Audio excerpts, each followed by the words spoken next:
I dream with my eyes open. I never look forward to sleep. That's why I don't sleep, because I dream with my eyes open. I want to become the things that I see.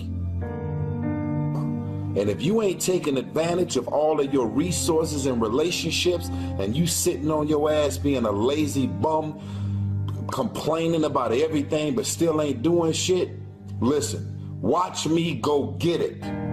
Let me tell you something. I want you to know you've got something in you that's stronger than that poison you're putting in your body.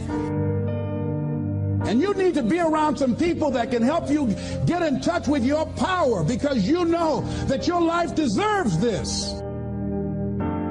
See, I think that the reason that we abuse ourselves with drugs and alcohol is that we're trying to numb something in us that's aching us, that's urging us, that's nagging us to do something bigger and better. It can't be because it tastes so good. It can't be because crack feels so good, or cocaine. Is not that simple. You are not regular. You are a talented athlete.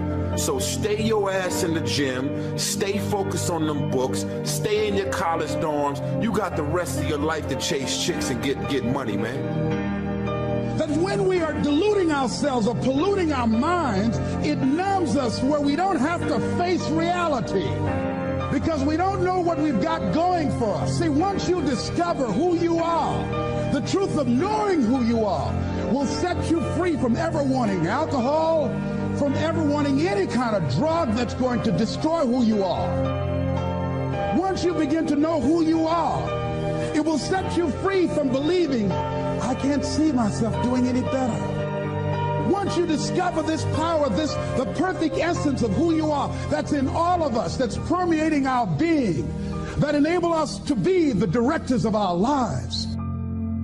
The possibility that we can begin to develop the mindset to bring out the best in people, to encourage them to achieve their greatness and support them in their dreams.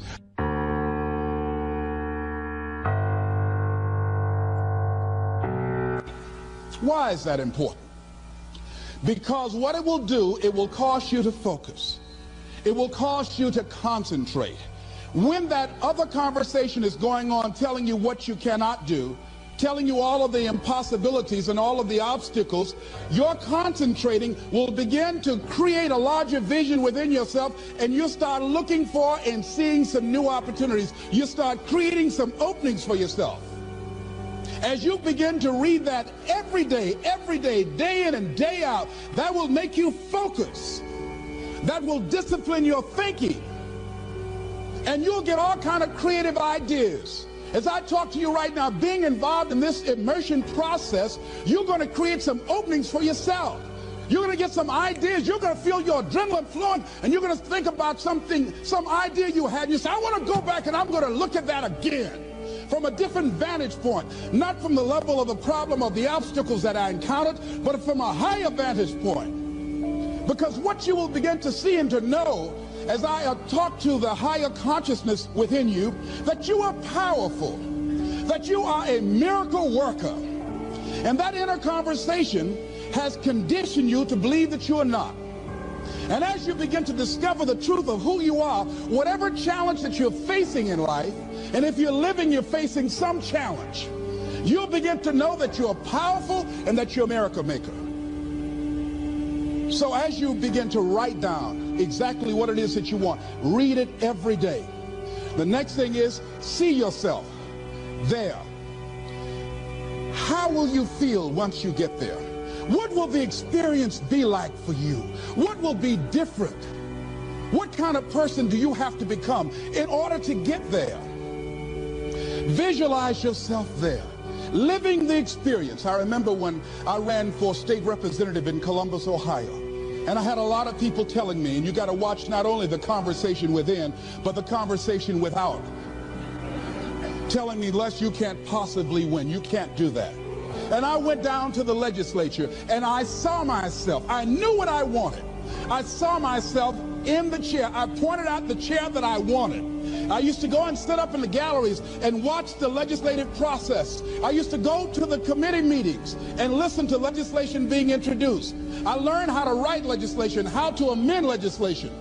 I started thinking like a legislator, got up every day dressing, thinking like that, selling myself on it, seeing myself in the legislature. Mr. Speaker, I'm the gentleman from the 29th House District. I'd like to introduce a bill. I went in the legislature, walked around, I had the experience of it. And when I ran and won against overwhelming odds, they were shocked. I won the election even before it was held because I was living it in my mind. You want to see yourself beyond your circumstances. You got a challenge, see yourself beyond your challenge. See yourself with the challenge already resolved. And knowing that all is well, seeing yourself in control and in charge of your destiny, being healthy and happy. The next thing is, it is important in the area of motivating yourself, it's important to know why you're doing it. Because that mind will say, why bother? Why go through all this? This is too hard. No, throw in the towel. It's not worth it. Has it ever said that to you before? Here's how you can handle that. Here's how you override that. Write down 5 reasons why you deserve it. Why do you deserve what you want? Why you? Why do you deserve it? What meaning and value will it bring to your life? What's so different about you that you deserve your goal or this goal? And when you write down those 5 reasons, when you have some down moments, and you're going to have them, when that conversation starts talking to you and it's going to talk to you, what you will do is you can pull that out and read it, and it will build you up. It will be your rod and your staff to comfort you through some challenging moments, because you're going to have some. Life will knock you between the eyes. It will catch you on the blind side, come out of nowhere, stuff you can't anticipate. That will knock the wind out of you. You want to give up. That's why it's important for you to work on yourself, listening to tapes, building yourself up, talking to yourself with power, feeling, and conviction, building yourself up day in and day out, because it's coming. I guarantee you, life is just waiting. Oh, he's doing good now, huh? Very good. I remember I had an experience. I was pursuing my dream. And that's why you have to work on yourself. You don't know what's going to happen. And I was telling people, I had this big rally I had to do with 5,000 people there. And I said, you must work on yourself.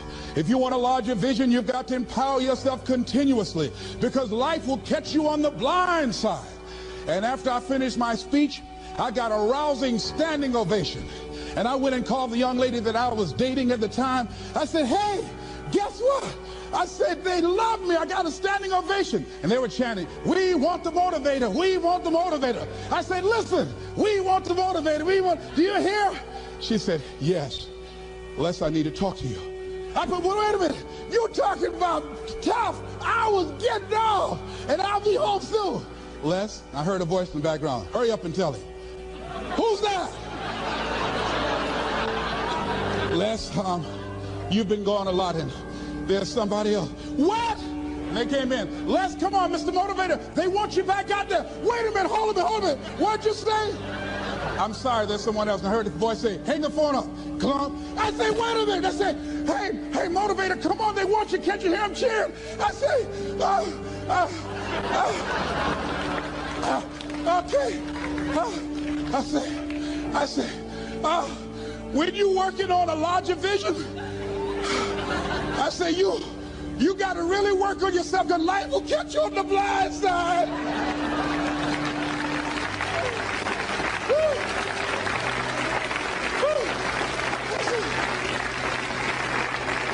I say, you better be ready.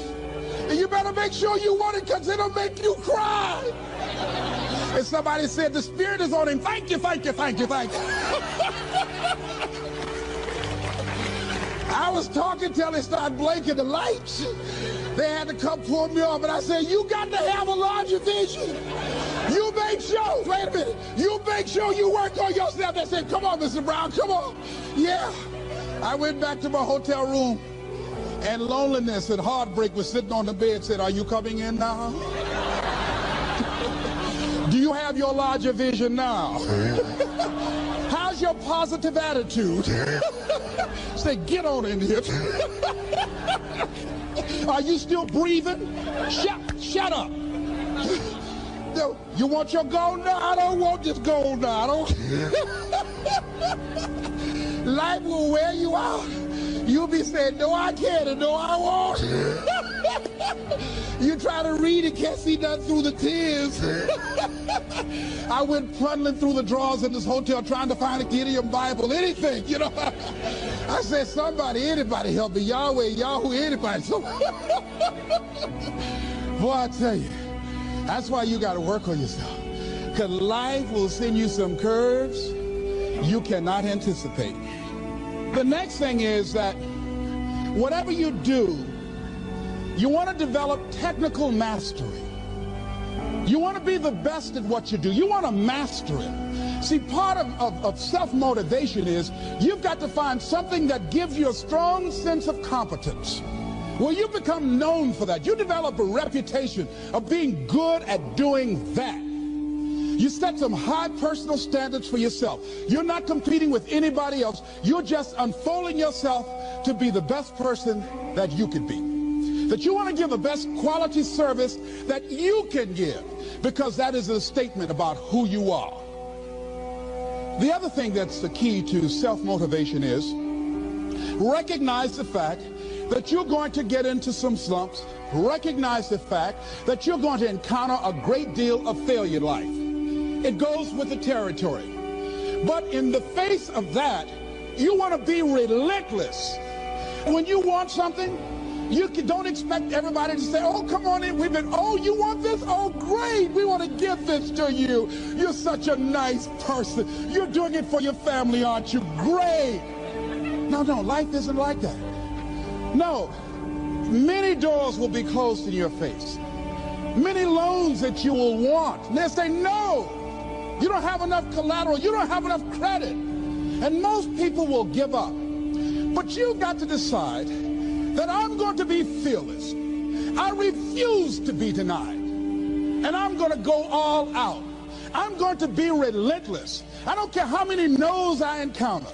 I like something Isaiah Thomas said when he was getting ready for a basketball game. He said, I'm going to either shoot us in or shoot us out, but I'm not going to not do anything. And that's the way to go.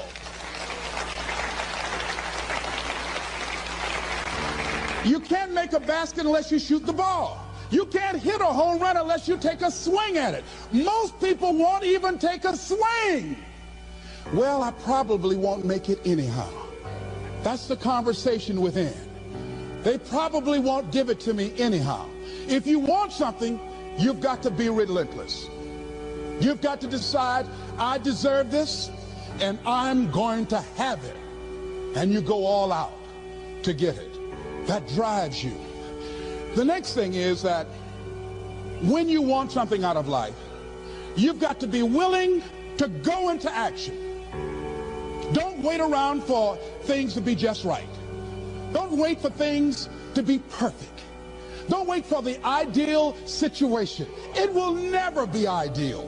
There will always be a reason. Well, as soon as the children grow up, as soon as I pay my bills, as soon as I get my divorce, as soon as I get enough money together, do what you can, where you are with what you have, and never be satisfied.